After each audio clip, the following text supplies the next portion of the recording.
মেথি শাক। এই মেথি শাক দিয়ে আমি কি রেসিপি বানাই আপনারা দেখতে থাকুন। মেথি শাকটা আমি ধুয়ে নিয়েছি পরিষ্কার করে। প্রথমে কেটে নেব কুচি কুচি করে।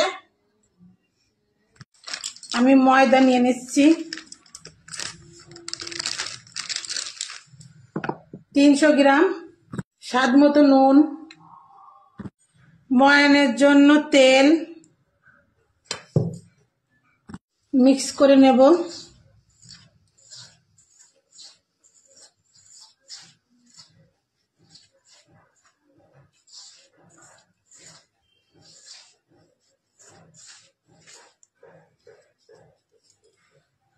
মেথি শাক দিয়ে দিলাম,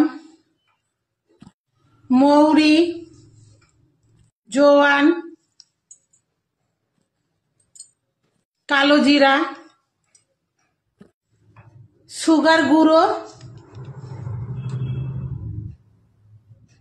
লঙ্কা পেস্ট। অল্প অল্প করে আমি জল দিয়ে মাখিয়ে নেব। একবারে আমি দেব না, অল্প অল্প করে দেব।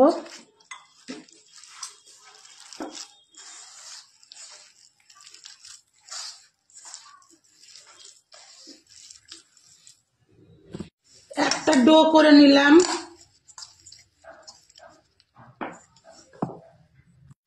লেচি কেটে নেব।